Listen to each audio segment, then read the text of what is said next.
Greetings, users and programs. This is Etari L1v1ngSacr1f1ce, and today we are going to talk about a way to overcome our fears in life.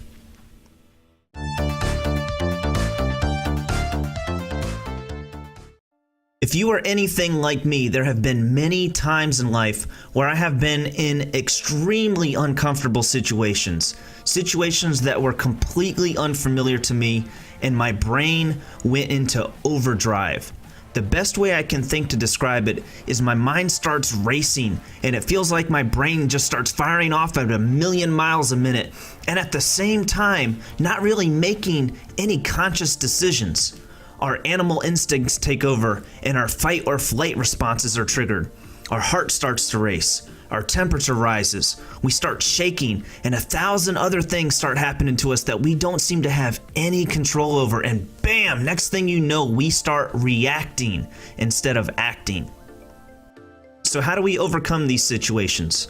We have to become comfortable with being uncomfortable. I was looking for some videos on some tips and tricks on DragonBall FighterZ the other day, and I came across one by a guy that goes by DotoDoya, and I'll have the link to his channel and the video in the description that I came across. In the video, one of his subscribers, DJ Thomas59, asks him for some advice on how to stop the habit of regressing to using the same old auto combos over and over again, or just button mashing during actual battles.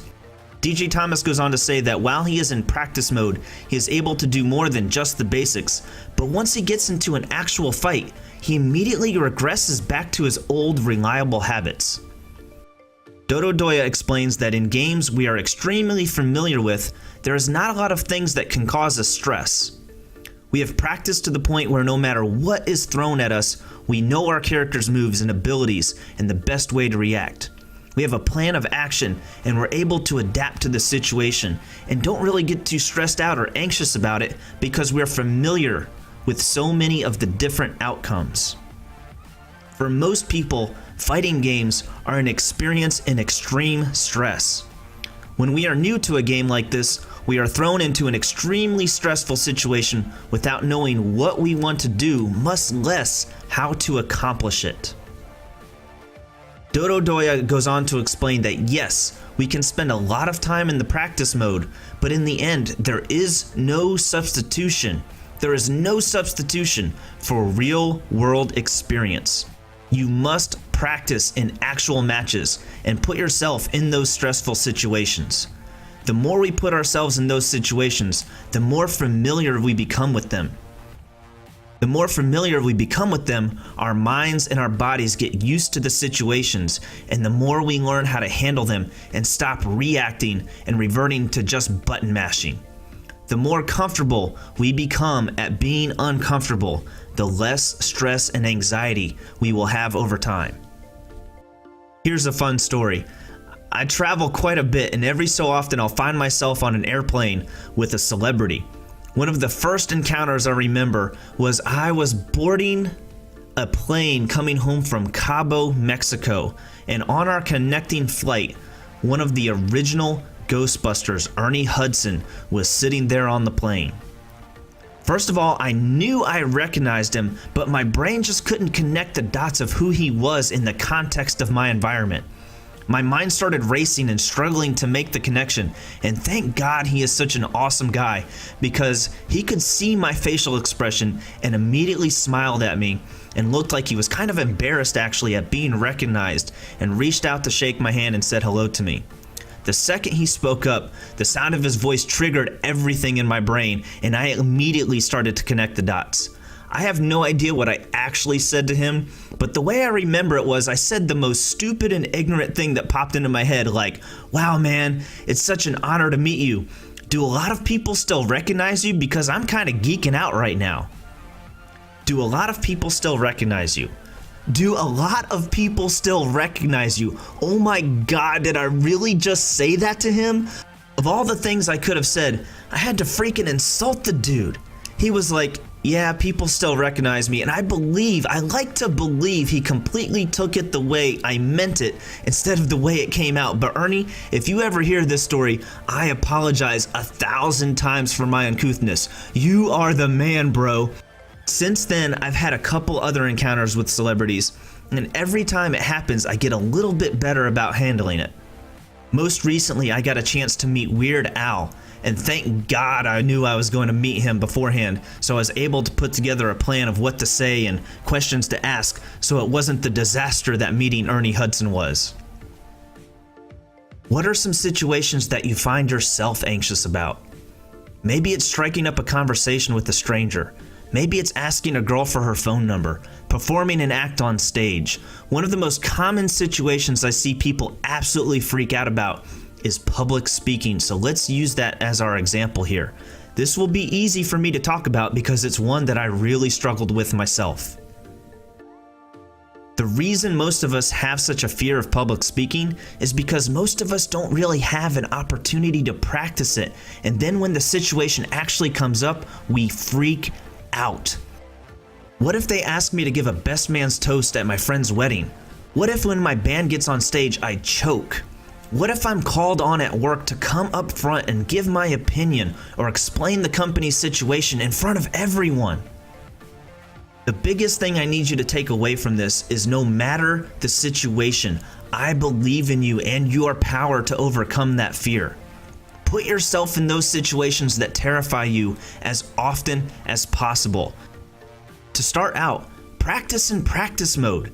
Do it in as safe of an environment as possible. Using our fear of public speaking as the example, there's an organization called ToastMasters that quite a few people have joined over the years that has helped them tremendously. The organization will have groups of people that gather periodically, all with the same goal of overcoming their fear of public speaking. You are not alone. A key point is that although yes, we need to practice, after we've practiced a couple times, we need to get out of practice mode and try a couple techniques that we learned in an actual battle. Then go back to practice mode, learn a couple more techniques, and then go out there in another actual battle again. All the practice in the world won't connect in our brain if we don't ever use it in real situations. We can watch someone else's video on how to perform a move for hours on end, but if we don't pick up that controller and try it out ourselves in actual combat, we won't ever actually learn anything tangible. I had a colleague that took medication for anxiety, and now he speaks in front of thousands of people on a regular basis, and he hasn't been on medication for years. Something we all need to get better at is realizing there will always be more to learn, and this is normal. We could live for hundreds of years and there would still be situations that are unfamiliar to us, that make us anxious or uncomfortable. I'm still very uncomfortable with confrontation, even though it's a fairly common occurrence in our day-to-day lives. What's changed over the years though, is with every situation, I've learned to go back over the confrontation in my head over and over again from a third-person perspective to see where I could have improved on the altercation or the situation. It can be very challenging to try to put yourself completely in another person's shoes and to look at things from their perspective, as well as not automatically defending our actions as 100% perfect and there was no way we could have done it any better. We actually talked about this in a previous video called Bird's Eye View of Yourself, which I will link in the description as well. Remember, everything we've talked about today is a skill that is absolutely possible to be learned. These are not skills that people are born with. These are things that people we admire have decided, whether it was consciously or not, to work on over time and overcome.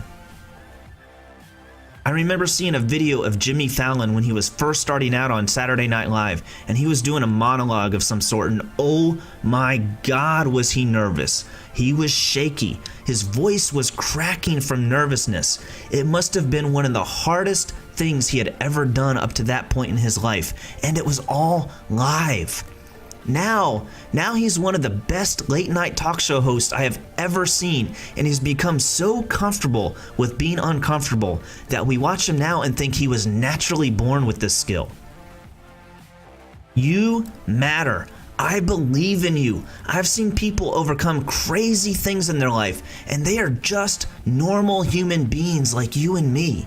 We gotta remember that no matter how successful that person we look up to has become, do you really think they've never been home alone before and run out of toilet paper and had to hobble over to the other bathroom to grab some without making a mess before? Of course not. Nobody is perfect, and certainly nobody was born with all the skills and abilities they wanted to have, and we can learn the things that they have just as well.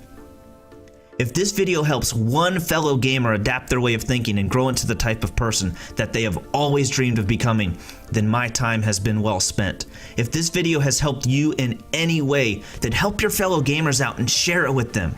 Remember to give the video a big thumbs up on that like button and subscribe, and until next time, remember to keep moving forward!